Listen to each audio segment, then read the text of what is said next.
In today's video, we're going to take a look at a product that I've kind of been interested in for a while, but I've never really had a use for it until today. And that is these Quinetic Wireless Switches. So if you haven't seen these before, these things are sold under a few different brands. The particular brand I'm using here is Quinetic, which is sold from TLC Electrical. However, there's also other brands. I think Energy is basically the same as this thing. It's probably made by the same company. And essentially what these are wireless switching receivers, which can either be relays or dimmers or things like that. And then these wireless switches. However, what's unique with this sort of system is that unlike most wireless switches that would contain a battery, these are completely battery free.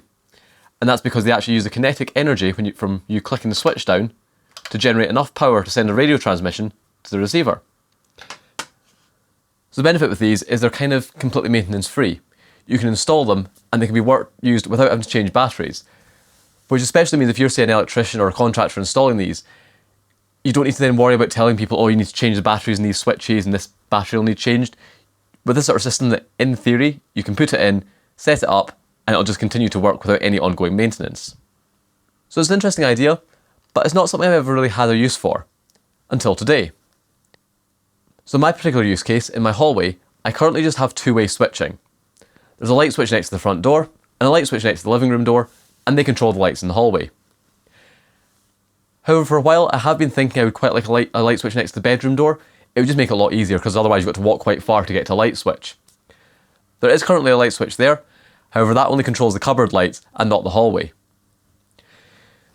So for a while I've just been putting off doing it, because my plan would have just been to wire it in with an intermediate switch next to the bedroom door. However, it would require quite a bit of rejigging of the lighting circuit, so I've just kept putting it off and never got around to doing it. However, recently I got this display cabinet in the hallway, and in that I've installed an LED strip. However, it was going to be really fiddly to try and get a cable from the switched live of the lighting circuit in the hallway into that cabinet so the lights are controlled with the hallway lights. Instead, it was much easier to take a permanent feed off of a fan isolator on the other side of the wall. So currently that cabinet does have an LED strip in it, however it's controlled by a light switch on top of the cabinet, which isn't really ideal because it's switched separately from the hallway lights. So what I would much rather be able to do is have some sort of system where using the hallway light switches will also control the cabinet. So with this Quinetic system, I can install that and solve both those problems in one go. And I'd say that's where the system kind of excels. It's for installs that you want to get done quickly, that doing it with conventional wiring would be a lot of effort. I've seen people doing installs where they're say rewiring a house, and instead of actually dropping cables down to the switch drops, they're instead just installing a Quinetic system like this. Not something I'm a huge fan of, because at that point you're relying on that system going forward. And if, say, 10 years down the line that system failed and there wasn't like a equivalent replacement, this kind of system goes out of fashion, you're kind of stuck because you've not got switch drops. But in my system here, all the wiring's already in place for two-way switching. I kind of just want to add to it. So putting a system like this in would solve the problem completely, but I'm not relying on it. If this ever failed or I wanted to take it out again, I could very easily go back to standard two-way switching because I still have the switch drops there. So yeah, for me, I wouldn't use this as like a permanent solution in like a rewire like I've seen some people doing. But for systems like this where you just want to get a switch to an inconvenient location, say an outside light where you've got an outside light that you can easily spur off an upstairs socket circuit, but you want to switch downstairs, this kind of system can be really ideal. So here we have all the parts that I've bought. Obviously there's a huge range of these, so I've just gone for a few specific ones we'll take a look at, but I'll talk about the other ones in the range as well. So first of all, you get the switches, which are available in a few different versions. You get these sort of big paddle style ones that are like the standard switches that they offer, and they've offered for a long time. They're available in different finishes. This is a silver one, just to see what it was like. There's also black and white. They're like sort of big paddles like this. You can click the whole thing down, and they do these in I think up to 3 gang versions, where you basically have 3 different vertical paddles that you can click. And you can either screw them to a wall, screw them to a back box, or stick them on with adhesive pads. However, what they also do are grid switches. And this is kind of what really drew me to this. Personally, I'm really fussy when it comes to things like electrical accessories. I want them all to be matched. And I've spent a lot of money in my flat by going and buying all brand new electrical accessories that match each other. So they're all from the exact same MK Dimensions product line. So in that case, it would really bug me to put these on a wall and have just very obviously different looking light switches in one room. So I wouldn't really want to go down that route. But what Quinetic also offer are grid switches. And these can be installed into grid frames from many different product lines of electrical accessories. So since all my accessories are MK, I've gone for the MK grid ones. So these will click into standard MK grid frames, including the ones I'm using, and will look identical to the standard light switches that I have. So that's the MK ones there, but they do lots of others. They do ones for the Click Mini grid system, the Verilight Power grid system, the BG Nexus grid system, and the Knightsbridge grid system. And in particular, what I've noticed looking at them, the Verilight, the BG Nexus, and Knightsbridge ones can actually come with different decorative finishes. The MK and Click ones are only white, but the Verilight ones can be purchased with different finished switch rockers, and the Knightsbridge and BG ones are compatible with different clip-on caps that can go over the switch rocker. So if you've, say, got BG accessories and you've got stainless steel switch rockers, you can actually match them to these. So that'll be really nice. So as you can see here, I've gone for mostly the MK grid ones because these will go into 3 different switching positions. One of these will go next to the living room, one of those will go next to the front door, and one will go next to the bedroom door. And then have this additional switch here, partially just to see what it's like and try it out on video. But what I'll also do is I'll connect this up to the receiver that goes with the cabinet lights, and this will control the cabinet independently of the room lights. And it'll be interesting to see how it works when you pair multiple switches to one receiver, but then have one switch that's paired to only a single receiver, and see how that kind of interacts. Speaking of switch receivers, I've got a couple of different options here, and these are both dimmers. So the first one is the one I'll be using to control the hallway lights. This is one of their mini receivers, so this can go in behind a light switch, and as you can see, it's a 1 amp Wi-Fi mini dimmer receiver. So you'll see that both these mention Wi-Fi. They have some sort of Tuya Smart Life type smart home Wi-Fi module in them. I'm personally not going to be using that. I'm just going to be using these with the Quinetic receivers, or the Quinetic switches. They do sell ones without Wi-Fi, but the 2 dimmers that I bought just happen to include Wi-Fi, so that's why they've got them. But yep, this is a dimmer. So this can be installed into a back box behind the light switch, and it's got neutral and live in, neutral and live out, and that will allow me to control the lights and dim them. This also has a switch input, so apparently what you can do is you can wire a physical switch in front of this into this, and use that switch as an additional input. The reason I've not gone for that is purely because I want everything to match. So because these are sort of retractive switches that have a specific feel, I want all the switches in the hallway to have the exact same feel. I don't want to have 2 that are this and then one that's like a different MK switch wired into this. It would feel different. I'd rather just have them all properly consistent, which is why I've done that. But you can wire a switch into this if you wanted to. So yep, you just need to wire that in place of a light switch, pair it up to these switches, and it'll work. And there's that button there that'll be used for pairing, and I think presumably resetting it as well. We'll take a look at that in a minute. The only thing to bear in mind is this will require a neutral. So if you will need a neutral down to your light switch position if you're using this receiver. The other form factors they do are ones like this. Now this particular one here you'll notice is a Wi-Fi LED strip receiving controller. This is a little bit different. This isn't mains voltage. We'll talk about that in a minute. But they do sell mains voltage dimmers and relays in this sort of form factor as well. So instead of having something you want to install behind like a light switch back box, and this would obviously need to be in an enclosure because it's not got any sort of place to put the outer insulation. You can, however, get these ones that you can install more out in the open. You can put these in an attic, in a cupboard, above a ceiling, and you can sort of correctly install the cables into that without any inner insulation hanging out. And they sell these in a lot of different versions. They sell them with, I think, potentially multiple channels. They do dimmers, they do relays, they do different current ratings, and you can use these to control lights, or even use them to feed things like contactors to switch higher current loads. I think the only thing to bear in mind that obviously I can't really demonstrate here because I've only got a low voltage one, is that the mains voltage receivers don't have an earth terminal inside them. So what you kind of need to do is if you're trying to install that, you would really need to have, say, like a Wago terminal and install a Wago inside it under the cord grip. I think there's enough space for that, I have seen it done, but yeah, you need to bear in mind that you need to do something to connect the earth through and not just cut it off like a lot of people would do. It's a little bit annoying they don't put that in there, but yeah, that's kind of how it works. However, you'll notice this one here, as I mentioned earlier, is a Wi-Fi LED strip receiving controller. So this isn't actually mains voltage. You'll see on the back it's 12 to 24 volts. And I'm going to be using this with the LED strip in my cabinet. Now with the cabinet there was a couple of different options. Either I could get a mains voltage Quinetic receiver and use that and put that between the main supply and the LED driver, or I could use this one, which would go between the LED driver and the LED strip. The reason I went for this one in particular is purely because the LED driver I already have isn't dimmable. If I wanted to continue to use that driver, the only way I could do it would be using a non-dimmable Quinetic receiver and just have the cabinet switch on and off, and I wouldn't have the ability to dim it. If I wanted to dim it using a Quinetic mains voltage receiver, I'd be able to do that, but I would need to replace the driver with a dimmable one. However, with this, I can put this between the existing non-dimmable driver and the LED strip. And because this is handling the low voltage side of things, this will be able to dim the LED strip. So that's kind of why I've gone for this one here. So now in terms of pricing, this is not a cheap option. These grid switch modules cost £16.70. The large sort of silver paddle single gang switch costs £22.50. The LED strip receiving controller costs £37.50.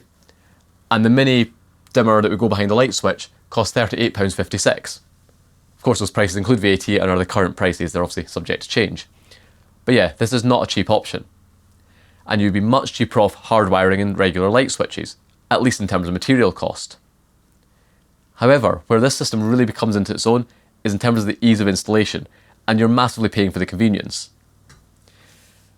If I was to install all this with hardwired switches, I'd have to potentially, at the very least, I'd have to potentially cut into the ceiling, potentially into walls to try and route cables. That would require redecoration and patching, and it would just require a lot of time and effort and potentially redecoration work.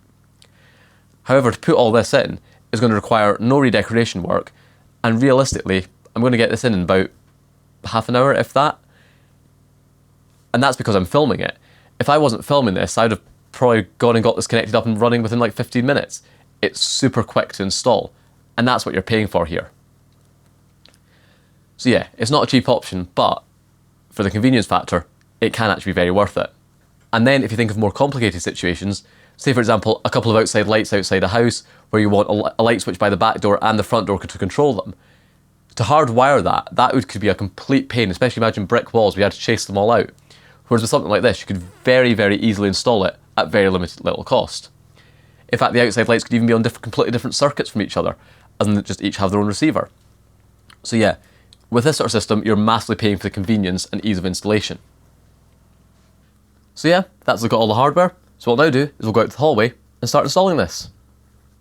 So here we have the light switch next to the front door, and the way the lighting circuit here works is the permanent feed loops into this switch and out of this switch onto the next light switch on the circuit. And then there's a 3-core cable that goes from here to the other light switch in the hallway, and that other light switch has the cable that goes out and feeds the lights. So this isn't a tutorial on how UK lighting circuits are wired or how to do this yourself. If you're not confident enough doing this yourself, get an electrician in to do it. But that's just how my circuit here is wired.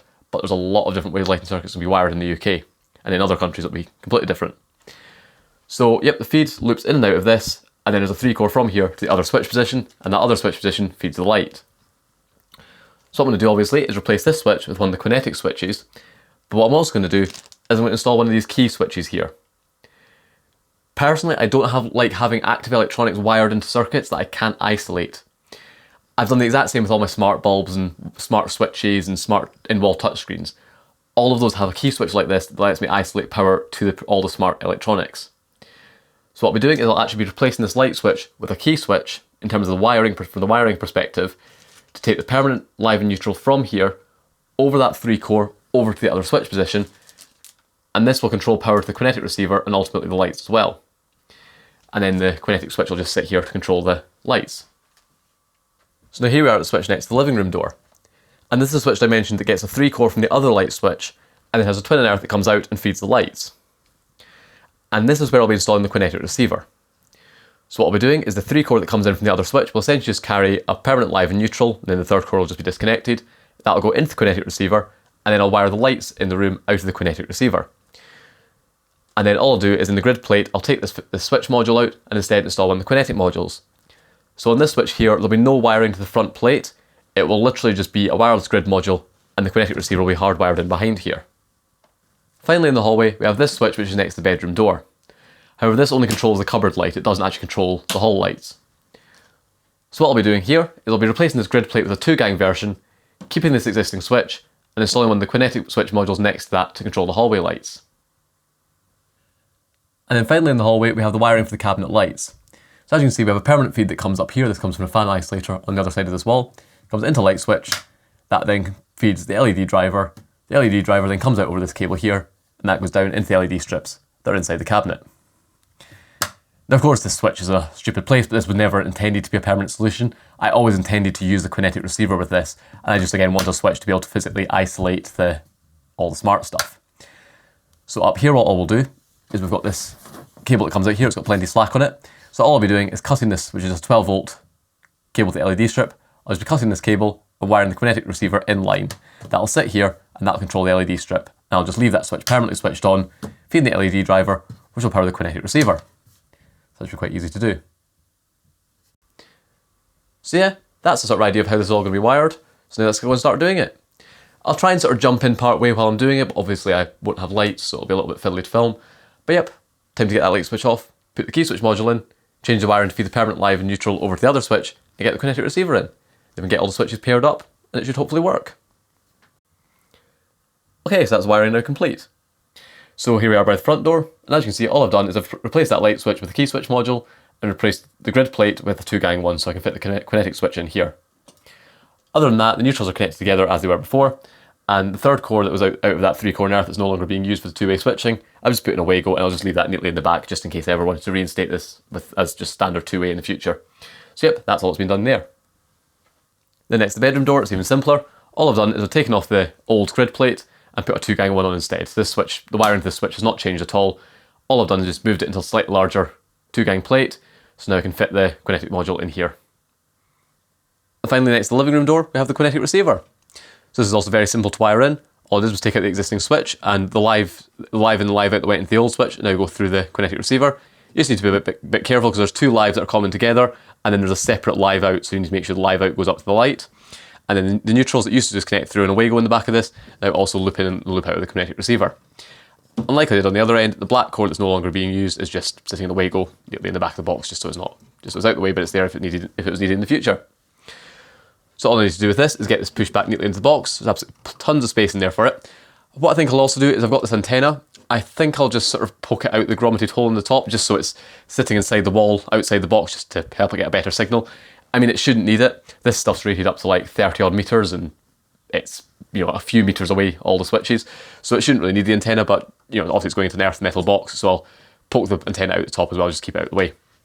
So yeah, let's get this pushed back into the wall, get the power switched on, and pair up the switches. Okay, so I've pushed it into the back of the box, powered it on, and it's flashing away. According to the manual, this flashing means it's now ready to set up the app. I'm not going to bother doing that, I'm not going to use the app. So I don't know if that means it's going to be permanently stuck there flashing. It's not a problem, a plate will cover it, but yeah, so this way you can set the app up, but not something I'm going to bother doing. What we now need to do is pair the switches. So here we have a switch module that's not paired, so if we press that, absolutely nothing happens. So now let's pair it. So all we need to do is, there's a pairing button on the front here. Obviously be careful pressing this because there's live connections in here, so don't be an idiot and stick your finger in something you shouldn't. But if we hold this button down, there you go. And now it's going to flash slowly. That means it's in pairing mode. Now all you need to do is press the button. Light's gone out and it's now gone back to flashing, so that should be paired. Now let's press the button again. There you go. That works. So now, that switch will control the room lights. If we take a look around here at the lights, you can see if I press it once, it'll turn off, so they'll sort of dim down to a sort of midpoint and then turn off. And you turn it on again, they dim up to sort of midpoint and they go on. I like the fade on and off, all my other smart lights do that and I really like it. It's a bit less harsh than the lights just turning on full power. But it is weird, it kind of has that stop in the middle of it. I don't know how well it comes across on camera, but it kind of dims, but it dims really smoothly, stops for a second and then dims even brighter. Bit strange, but it's fine. And it's nice to have the dim on and off function. So as you see, that's working, so if we turn it on, that'll work. We'll drop the switch. Then we'll pick up the switch again. And then we can use it to dim. So to dim it, all you need to do is hold. So if you hold that down, you'll see it'll start dimming down. And then it'll start dimming back up again. Now the only thing I've found is you can dim it to the point that it's off, even though the lights are still on. And if you do that, so if you dim it down all the way to the point that it's like the lights are out, just now, so if you dim it down like that, the lights are now not lit, but they are still on. So now pressing this will appear to not do anything, but that's because the lights are dimmed too low. But that could be due to these bulbs. These are very, very cheap bulbs. They're just like Screwfix lap ones. So they're probably not as dimmable as some higher end bulbs. But yeah, it still seems pretty good. I'm not sure if there's a way to like set thresholds on the dimming. I don't see anything to do with that, but it does seem to work really nicely. So as you can see, you hold it, dims up and down, let go, and it'll stay at that position, which is quite good. It also has a feature where if you kind of hold it down and just keep holding it, it'll dim all the way down to the lowest, dim all the way back up to the highest, and then it'll stop dimming. So you're never kind of having to guess what the brightest setting is. Just keep holding it until it stops dimming, like that's done there. And now that's definitely on the brightest setting. And now it'll work. So it seems to work pretty reliably. And what I've also found that I quite like is if the lights are off and you hold down the switch, it'll turn on to a relatively low brightness and then start dimming up. So this is kind of nice if you're going into a room, say, late at night and you want to turn the lights on but you don't want to get blinded. You can actually just hold down the switch rather than press it, and it'll turn on to a fairly low level. And then if you want it brighter, you can then obviously dim it back up again. But that's kind of a nice sort of option. It's something I've actually built into my sort of existing smart home stuff when I've done things like this, where I want a way to just turn the lights on dim. And it's nice that this supports that. So yeah, if you hold it down when the lights are off, it'll turn on to a fairly dim setting. And then obviously you can dim them up. But yeah, that seems pretty good. So all we now need to do is get the rest of the switches paired and then tackle the cabinet. Okay, that's all the switches now paired, so we've got them all here. So if we press that one, lights will turn off. Press this one, lights will turn on. Press this one, it'll turn off again. Then press this one, and it'll turn on again. So all the switches are now working. So that's now a perfect sort of three-way switching. And you could easily add more of these. I think you can do 10 switches per receiver, something like that. What I also quite like with these is because they're attractive switches, they don't look like they're in the wrong position. It's something that always bugs me with two-way switching is when you've got a light switch that's, say, when the lights are off in the room, but the switch looks like that because it's two-way. Whereas with these, they always look like, well, they always look like they're in the off position, but you know, they're attractive. They can't be in the sort of wrong position, which I really like. So yeah, that's now working. So what I'll now do, we'll get these all installed into the plates on the walls just to get all that tidied up, and we'll tackle the cabinet. One thing I have seen when people are installing these is they're saying they definitely recommend, before you actually install all the switches in the cabinets, and all the faceplates, take them over to the receiver and pair them up, rather than having to press the pairing button, run over, press a switch, press the pairing button again, run over to the next switch and press it. You can kind of do it all in one place. But yeah, that's them all there. So let's get these all installed on the wall and then do the cabinet. Okay, so that's them all now installed. And as you can see, they look great because these just look completely original. They don't look like they're retrofitted smart wireless switches. They just look like normal light switches. And as you can see, they work. Now there is a slight delay I've noticed sometimes on them. But equally, I don't know how much of this is down to the dimming, because it could be a case that when you press it, it immediately starts trying to dim the bulbs. But these bulbs maybe don't respond as quickly because certain bulbs won't dim at the same rates as other ones. It's a bit of a fiddly thing. But equally, I'm not sure. So there is a slight delay, but it's not really a problem. It's also weird when it has that sort of middle step where it stops dimming for a second and continues, but it's absolutely fine. And having the three-way switching is so nice to have. Next up over by the front door, we can see we've got the other Quinetic switch in here, and then the key switch that isolates power to everything. And then finally over by the bedroom, we have the existing cupboard light that we had before, and the Quinetic switch for the hallway. And this shows the real benefit of being able to use the Quinetic grid switches, is you can easily mix them in with existing main switches. So you can have a whole set of them, you can have different main switches and then just stick a Quinetic switch in, or have multiple Quinetic switches. It works really well. The only thing I would say looking at this one here in particular that's worth bearing in mind is that, as is always the case I find with electrical accessories, white is never white. You always get slightly different shades of white plastic and different grey levels, and it just never quite matches. And you can just about see that here. You can see this is the official MK module here. This is the Quinetic module, and you can see the Quinetic module's maybe a little bit more grey. It's a little bit less white than the MK module. Now, in my situation here, it's not really an issue. You don't really notice it. However, that's partially because I've got these stainless steel faceplates, so you don't really see the white against white. You've just got the two switches next to each other.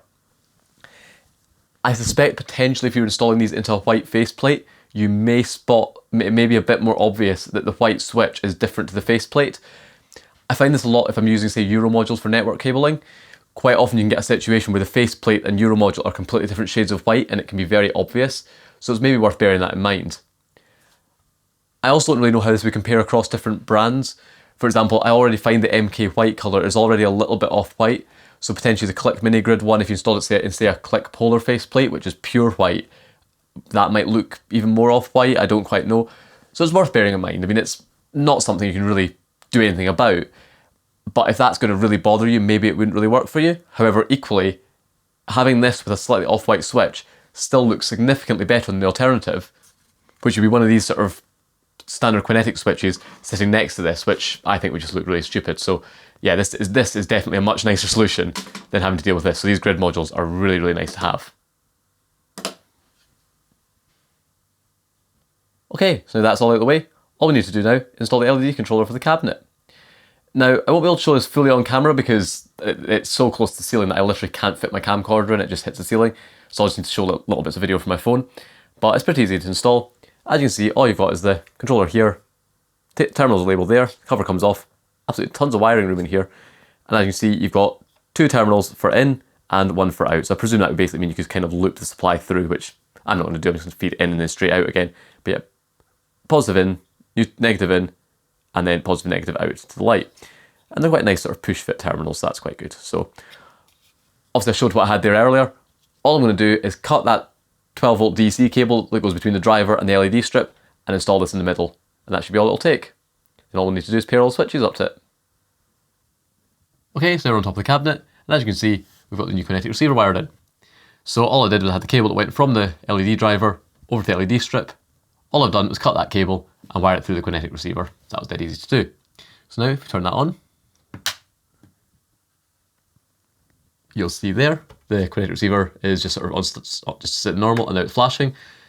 I think it's the same as the other one, it's flashing just indicates it's like in app pairing mode, so we're not going to use that. But in theory we can pair the switch. So all we do is we hold the button down again, wait for it to flash slowly, press the switch. Yep, that's now gone back to that, and in theory if we press this again, it works. And then I presume, yep, it dims. That actually works really well. So what I'll now do is I'll go away and pair up all the other light switches with this as well. And be interested to see how they work, because this switch is only going to be paired with the bookcase. The other light switches will be paired with this and the room lights. So it'll be interesting to see how they sort of interact together. So yeah, time to get the other ones paired and then try it out. And there we go, that's all the switches now paired. So now if I use this switch here, it will only control the cabinet. But if I use one of the switches on the walls, you'll see it'll control the whole room and the cabinet, which is exactly what I wanted.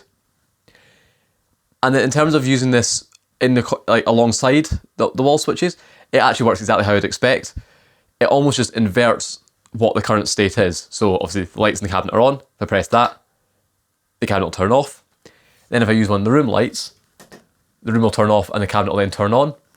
If I turn the room light back on again, room will turn on, cabinet will turn off. Or I can have the room lights off and then also turn the cabinet off, like that. And then if I turn the room lights back on, they're back in sync again. So actually it works perfectly fine. This just basically almost flips the state and puts them either in sync or out of sync with each other. So that's pretty easy to use. And then all I'll do is I'll just stick this on top of the cabinet. It really just means that I can just set this so either if I want the cabinet on but not the room lights, I can just hit this and turn the cabinet on. Or if for some reason I wanted the cabinet to invert the room lights, I could do that as well. But that's not a huge deal. In terms of setting the brightness, it kind of works how you'd expect. It's a little bit fiddly.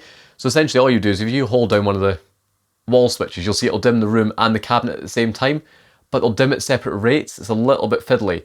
So you kind of struggle to get them sort of dimming consistently with each other. But it's not the end of the world, because realistically I'm not probably going to dim that much. So what I would generally do with this is use the wall switch to set the room lights to what I want them to be, and then use this switch to independently adjust the cabinet after that. So as you can see right now, they're all on full brightness. If I wanted the room lights to be dimmer and the cabinet to be full brightness, all I would do is I would just dim the room lights to the level I want them to be at, like that. And then I would then use this switch to then adjust the cabinet brightness to, say, be full brightness.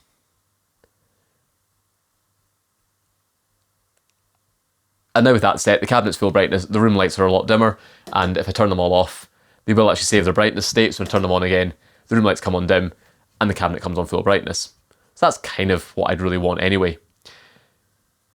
The only other issue I found is that because you can't set a minimum brightness, if you do that thing where you hold down the switch to turn the lights on at the lowest or at a dim brightness level, if I do that there, you'll see the room lights come on dim, which is really good, but the cabinet does turn on to a level where it's flickering, and I can't seem to work out how you change that. It's not the end of the world for me, because realistically, the only time I'm going to use this is if I'm just like quickly going through the hall late at night and I don't want to blind myself. And at that point, I'm not too bothered about the cabinet being a bit flickery, I'm just needing a bit of light in the room. But it would be nice if you could set a minimum to avoid that. But other than that, it works perfectly fine. Turn it off, hold the button down, turns on dim, and it'll all start to brighten up. And at least becoming it's a case of going from that level to full brightness, you can kind of do it with one switch. You can hold the wall switch down and they'll all come up at the same time, which is nice. So yeah, apart from that one issue where you can't set the minimum brightness, I'm very happy with it. Finally, I think the only other thing really worthy of note is just that, as I mentioned, when it's not paired with the app, the red LED on the receiver keeps flashing, and I was hoping it would time out, but it doesn't seem to have after quite a while.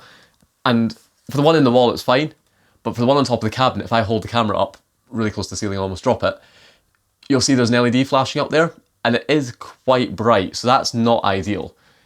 I mean, it's not the end of the world because it is just in my hallway, so I'm not really going to see it, but I might end up going up and either putting tape over that or maybe see if I can pop the receiver open and stick something over the LED just to stop it flashing, because it's a little bit annoying. And with that, I imagine, say, in a bedroom where, like, if you had, say, again, a cabinet like this in a bedroom with one of those on top, that might be a bit annoying. I may be doing something wrong, and if people know how to stop that flashing, please tell, without setting the app up, please tell me, because that'd be really useful. But it's just worth bearing in mind. So just a quick follow-up to me complaining about that light permanently flashing. It was actually a bit annoying. If I had the bedroom door open and was lying in bed, you could see that light flashing on top of the cabinet. But it's not because it's shining through the top of the unit, it's because it's flashing through the side.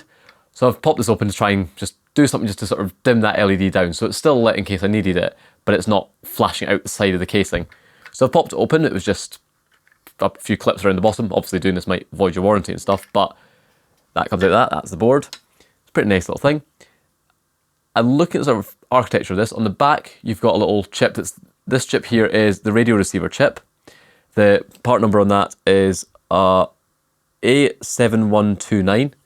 It's a sort of generic radio chip that connects over SPI, and then there's a little microcontroller here which thinks from Renesas, and that talks this over an SPI bus. And that microcontroller says 1026AA on the first line and then B4HSS on the second line. Don't know which was the model number, I'm doing this bit very quickly. But yeah, that's like the sort of radio module there.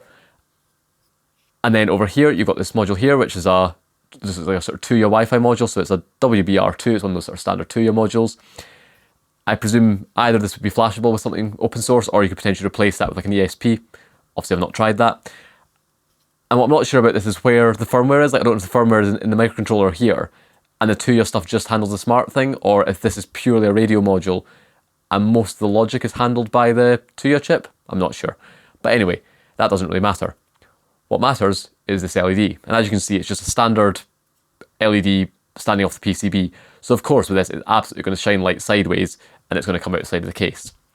So all I'm going to do is I've got this bit of an old offcut of heat shrink I found, and that's the perfect size to fit over that quite snugly. So I'm not going to shrink it on or anything. All I'm going to do is just push it over like that, push it down, and then I'm going to put the casing on. And my idea is that hopefully if I leave it sitting a bit proud, when I push the casing on, the casing will push this down to the appropriate depth, so it's completely flush. So the top of this is flush with the casing. So in theory, the light should only direct up to a spot on the top and not shine out the side. So that should be easy enough to do. So all we need to do is put that back into the casing, carefully allow that heat shrink to push down. There we go. Now if you take that off, you can see that's probably, well, that should be the correct size. So if you put this back together, hopefully that LED won't shine out the side. It'll continue to flash, but at least it'll be flashing on the top, and that's not really a problem. It was only an issue just because you saw it sideways. So yep, that's there. Bottom just clip back on again, like that, and we should be good to go. Yeah, that is now significantly better. So whereas previously the whole side of this lit up, now it's just a little spot flashing on the top, which is a lot better. It still does slightly light up the ceiling. Like if the lights are completely off in the hall and the bedroom, you do sort of see a very slight red flash on the ceiling, but it's not really that bad. And realistically, because this is now just a spot on the top, I can easily put a bit of tape over that and hide it. Whereas previously the whole side was lighting up, so you'd have to basically wrap this in tape to stop it. So yeah, I might just take a little bit of tape over that just to block it out, but then of course I can easily take that off if I need to see the LED again. But yeah, that heat shrink trick was definitely very worth it. Although it is one of those things, why didn't they just do that in the factory? Like it already had like some level of like clear heat shrink or some sort of tube below it to hold the LED in place. Why not just do what I did? That would solve the problem. But anyway, that's a fix now. So there you go. That was a look at the Quinetic Wireless Switching system. And I am super happy with it. I do still feel it's the sort of system that some people use in situations that they really should be hardwiring switches rather than installing wireless electronics. However, for a situation like this, where I needed to retrofit an extra switch position and switch a cabinet from those existing switch positions without really redecorating and cutting into walls, this has been an absolute massive time saver. And having those additional switches will be a massive quality of life improvement. So yeah, thank you very much for watching. And also, stand by for future videos, because I'll be doing a video where I take one of these Quinetic switches and attempt to receive the signal from it into my smart home system. So that should be a really fun project, and it should be really interesting to see how well that works. So yeah, definitely stand by for that. But for now, thank you very much for watching.